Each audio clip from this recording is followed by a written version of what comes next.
here's the back of the beautiful church. And here's the outhouse. Isn't it cute?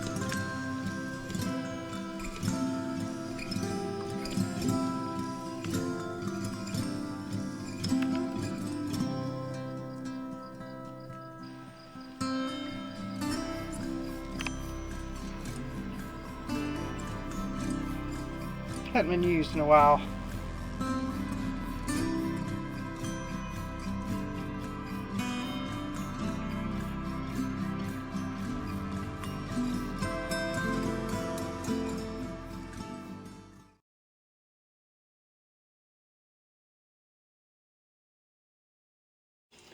Well, don't cry over spilt milk, but what do you do when you break your bucket handle and some of your aphid goo spills on the floor? Oh, and it smells really good too, even though it's just been 24 hours.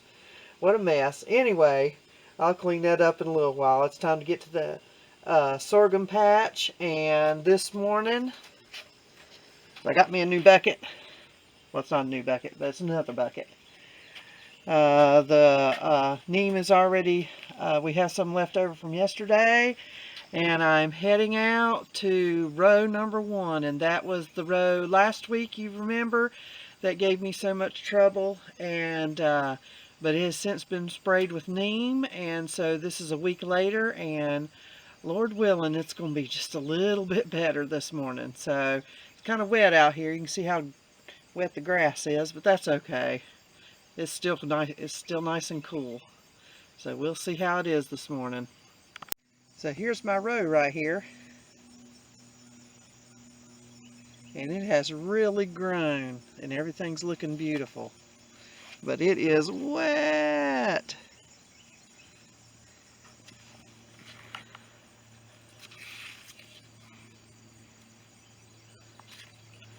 Here's what I'm going to be doing. I'll be lifting up these lower leaves, looking for aphids.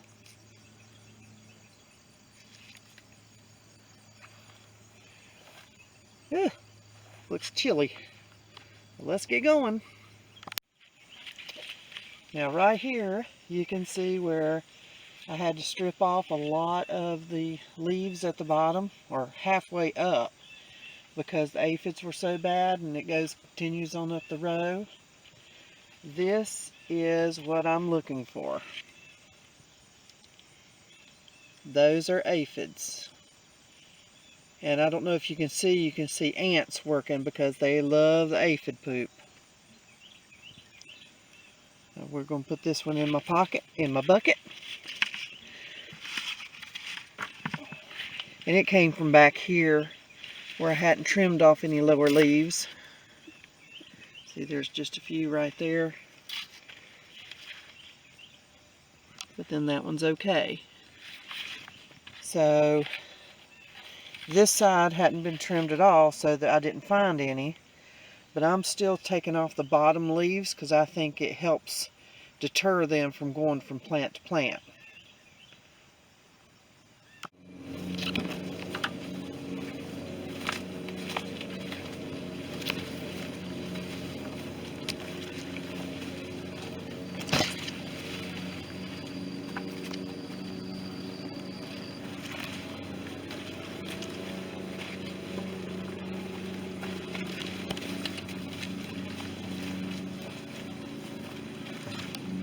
There's my nippers. So we're halfway now, and I went and emptied my bucket, but I really didn't need to, but I didn't know how many leaves I was going to get here on the end. And I am pleasantly pleased, and I just wanted y'all to know that I am so thankful that the neem is absolutely working. We are actually going to dilute it today, cut it down to half strength, because there are a normal amount of aphids on this row, where this row was overrun last week. See this pretty picture.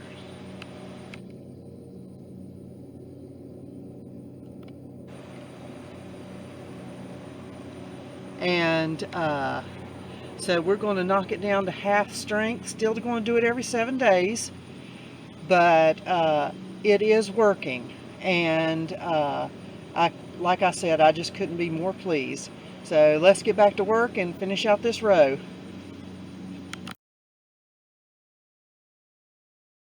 Something else I want to show you. We're going to look way up. See the heads? I'd say they're about 12 feet tall. But they're really coming on.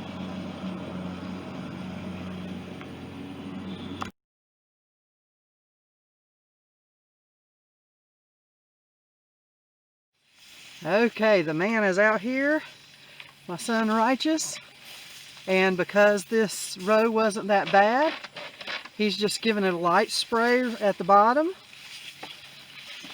At the end, I did have a little bit more, so he's going to spray just a little bit heavier at the other end. But because it ended up being so good this time, we don't have to spray as heavy. Because I don't want to interrupt the ladybugs or anything else good. We're just trying to get rid of aphids. So it turned out being a real good day in the sorghum patch.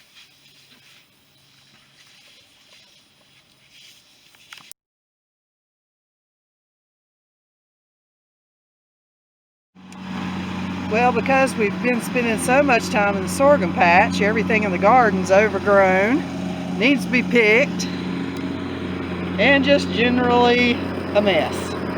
So today, Righteous is over there. He's mowing along the edge, and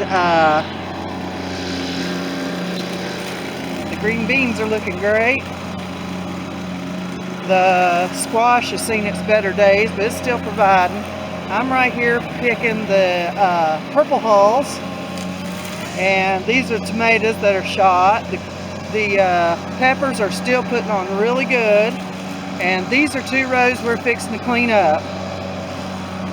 This row right here looked exactly like this a few minutes ago, and Righteous and I got the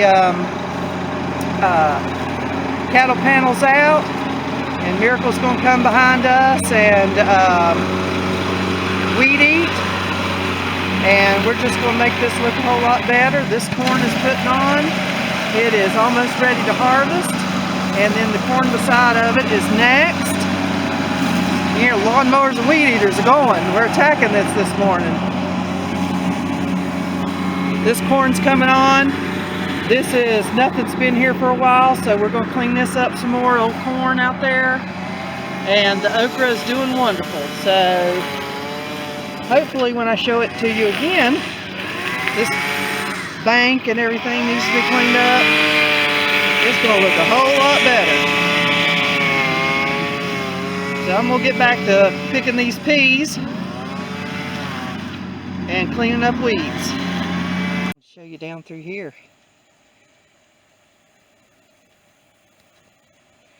Now, if I was all by myself, I would still probably grow, if it was just me and my husband, a pretty good sized garden for ourselves and others, and for the kids, and when we had company, and we always have children coming over. And I would be able to do all this weed eating and mowing by myself, but with the sorghum that takes up all my time, when I'm able to grab them away from a job, I utilize them to help me. But that's not going to happen for a whole lot longer, so I'm enjoying it this year. So what you been doing, Miracle? I've been weed whacking, Ma. Look down, I'll see your hair.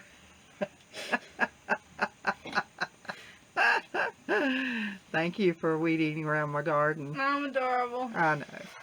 Okay, we got all the grass cut, or I got the grass cut, and my sister got all beside of the garden weed eated.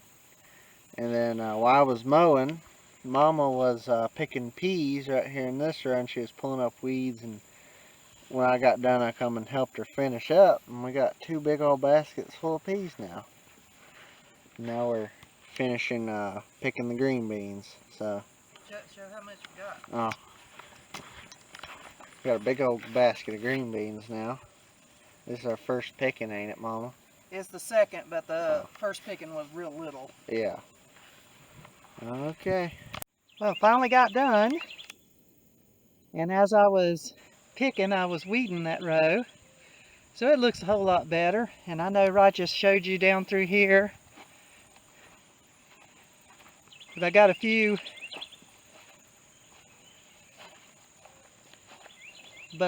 few. Cucumbers coming up there. We got them cleaned out around. Working on cleaning out around the peppers.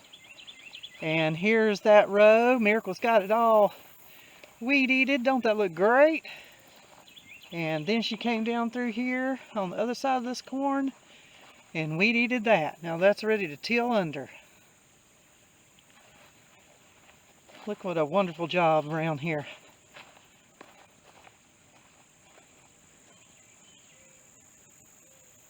Very thankful.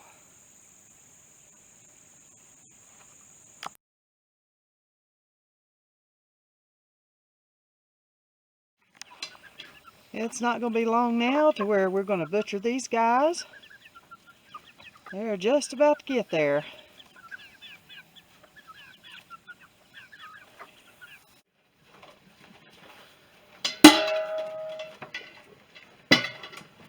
So guys, this fall, when we concentrate more on the animals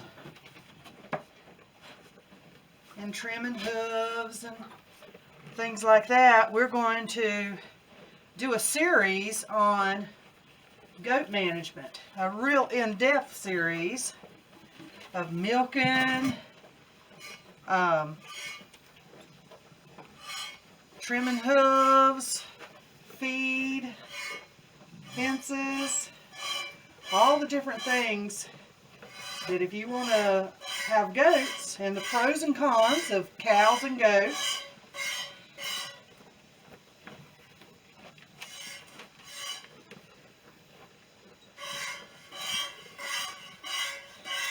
That you might need to know.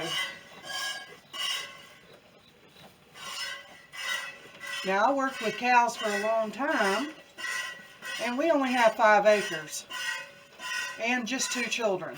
So it wasn't really necessary for us to have a cow, although the butter is so much easier to get. But that's the reason I have goats. Well, and they're easier for me to manage too, and easier for little children to manage. And that was my main concern when the children were smaller. Now they're bigger than me, so that doesn't matter. But the goats do give us enough milk for our family. When we're milking 2, we have enough to make cheese. Right now we're just milking 1. And so that's about a half gallon milk a day. So I hope you look forward to this fall later when we're out of the garden and done with the sorghum, and be able to help you learn a little bit more about goats, because we have some beautiful goats. None of them are full-blooded because that's not important for milk, and we just love to have you along with us, and maybe you could give us a few pointers too.